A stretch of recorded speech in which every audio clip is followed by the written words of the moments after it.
Hi, in this video I'm going to show you how you can replace the right thumbstick on the PlayStation Portal. You might want to do this if you're experiencing stick drift. You will not need to solder anything in, but you will need some basic tools. You'll need a pry tool. I'm going to use a metal tool. If you're worried about damaging the plastic, you can always use a plastic pry tool. You'll need a little crosshead, a little Phillips screwdriver, and also some tweezers. First thing we're going to do is we're going to turn off the PlayStation Portal. So we're going to hold down the power button for a couple of seconds until this menu comes up, and we're going to go to power off, and then it's going to shut itself down. Although we're replacing this one here, we will need to take the black plastic from both sides. So you can either use your nail to get under here, or you can use a little pry tool to get under and then lift it up. We need to work it along, and you will hear it unclipping as you go.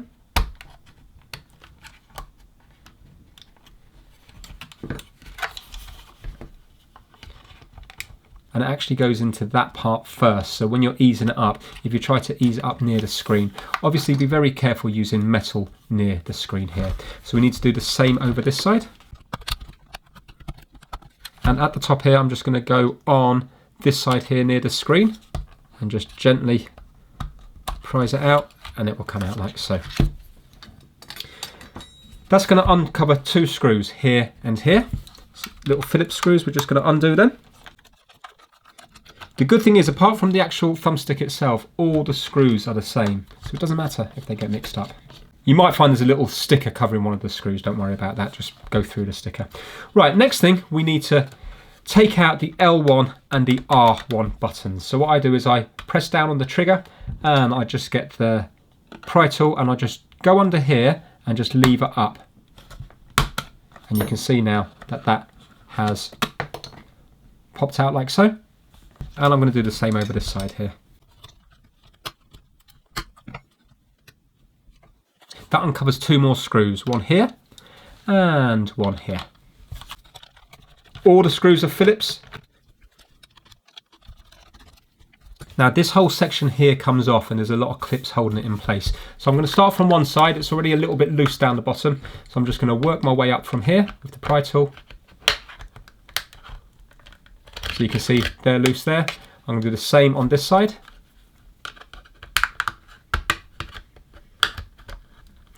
Then we need to go to this part here. This is quite hard, and this part here. So I'm going to put a bit of pressure out, and I'm going to, there you go, there. And do the same here.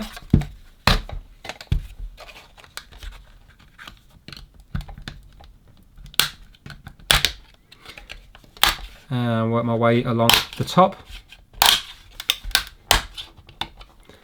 and the bottom here.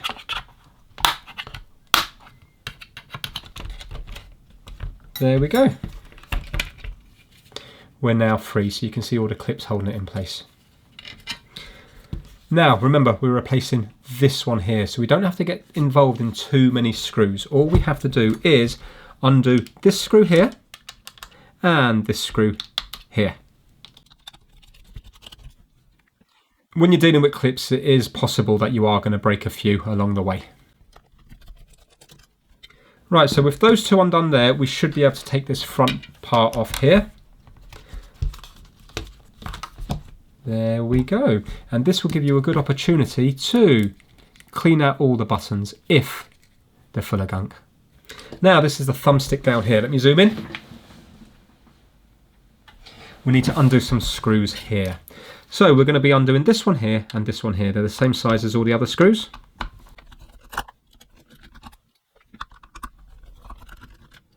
And that will take off this cover here.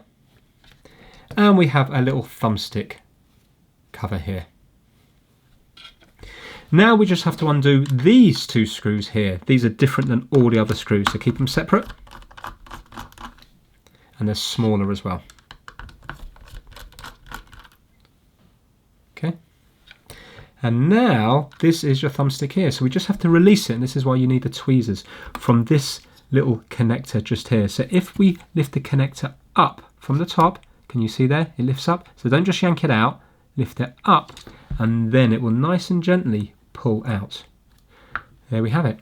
So that is your thumbstick. So if it fails, that is no bother to replace whatsoever, no soldering needed. So these are not available at this moment in time, but when they become available, you'll be able to buy them from places like eBay and Amazon. So we're just going to put it back together now.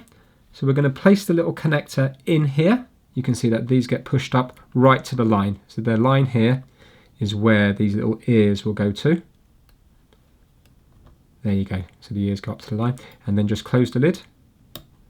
It clicks into place. Be very gentle with these lids here. So just from the top, do that. But don't use much force on them. Right, let's put it all back together, which is a reversal of what we've just done. Thumbstick on next. Then this.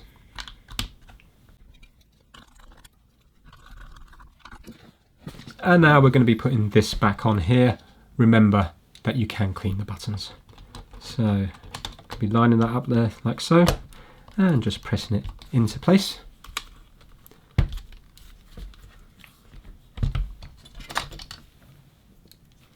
Drop the screw here and here. When you're doing up screws into plastic, you can always go the wrong way, so to the left, so counterclockwise, anti-clockwise first, until it drops into place. You'll hear it click there, and then go clockwise, and then it will go in the same thread that it came out of. Now we're going to place on the back.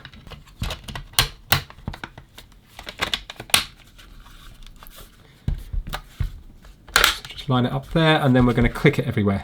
Click, click, click, click, and here. There you go, that's all back in place there. So now we're going to do up the 2 screws up here and at the bottom.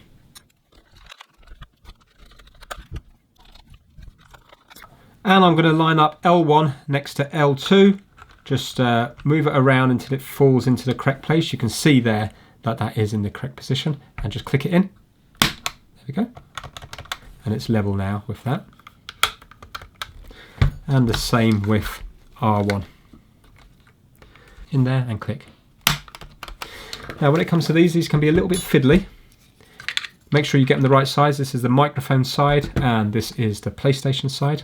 What we're going to have to do is just, the easiest way is to put this bit in first. So if you put that in at an angle like that, it kind of already wants to go in the correct way then. There, and then gently place it in. You'll have to lift up the thumbstick a little bit, click it into place, down, down, and push it all home.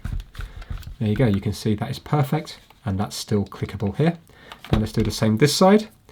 This one goes in first, so put it in like that, into position, like so.